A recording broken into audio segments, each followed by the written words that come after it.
Já alguma vez se perguntou de onde vêm exatamente essas ideias maravilhosas que mudaram o nosso mundo para melhor? Ainda me lembro exatamente de quando me observei pela primeira vez. Eu era estudante na escola primária e tinha acabado de descobrir o devaneio. Estava prestes a entrar em batalha contra o meu dragão interior, autocriado, e fui despertado com risos alegres dos meus colegas de turma. A cara maligna que fiz deve ter tido um aspecto muito engraçado. Como é que a ciência atual explica a origem dos pensamentos? Os neurocientistas são médicos e psicólogos que estudam o cérebro. A sua crença é: os pensamentos têm a sua origem em redes de células nervosas. A atividade destas redes pode ser medida. É feita, por exemplo, com imagens de ressonância magnética funcional. Esta técnica baseia-se no facto de que o fluxo sanguíneo cerebral e a atividade neuronal estão acoplados. Quando uma área do cérebro está em uso, o fluxo do sangue aumenta nessa região. Utilizando este método, foi demonstrado que os taxistas em Londres têm o hipocampo aumentado e concluíram que esta região cerebral é responsável pela orientação e memória. Os neurocientistas já foram capazes de ajudar muitas pessoas com as suas descobertas, mas também podem desenvolver coisas assustadoras. Existe uma área chamada optogenética. Nesta área, a luz e o material genético injetado são utilizados para influenciar o cérebro. A optogenética desenvolveu um dispositivo que permitiu controlar a direção que se desloca um rato de laboratório. E por último, mas não menos importante, existe uma longa lista de fármacos que influenciam os pensamentos. Os neurocientistas admitem que não pesquisaram como surgem exatamente os pensamentos e como funciona a memória. Apesar disso, muitos cientistas tiraram uma conclusão não comprovada das descobertas da neurociência. Os pensamentos devem ter origem em células nervosas. Depois de o cérebro estar morto, não há mais pensamentos. Não há vida sem o cérebro. Países de todo o mundo definem a morte como a perda irreversível das funções do cérebro.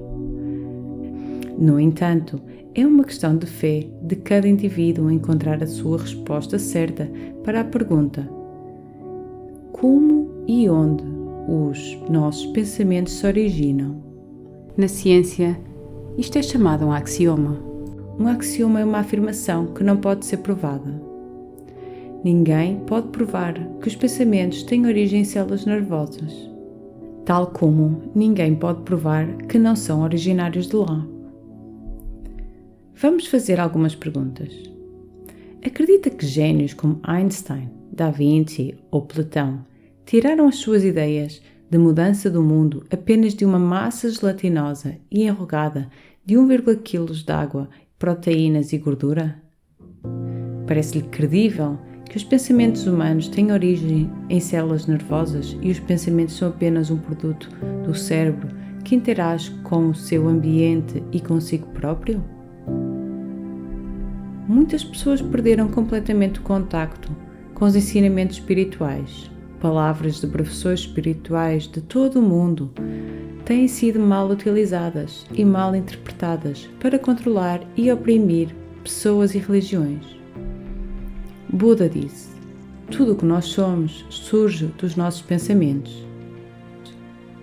Com os nossos pensamentos estamos a criar o mundo. Os ensinamentos espirituais mais importantes do mundo ensinam-nos: há um mundo real de pensamentos que existe invisivelmente ao mundo material.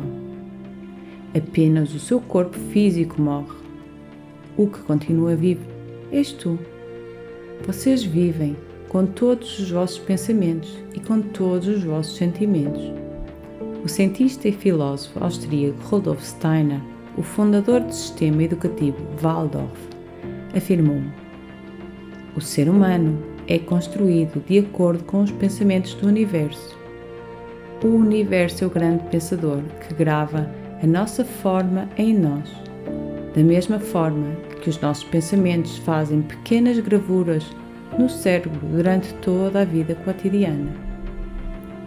Como o nosso cérebro está sob a influência dos pensamentos, assim, todo o ser humano está sob a influência do pensamento cósmico. Os pensamentos são a causa de tudo o que existe na memória. Os pensamentos são reflexos de uma transcendência, e este reflexo é o cérebro. Os pensamentos são a interpretação da nossa consciência. Haverá um mundo invisível de pensamentos? Então o cérebro é apenas o nosso hardware? O que torna visível o mundo virtual dos pensamentos?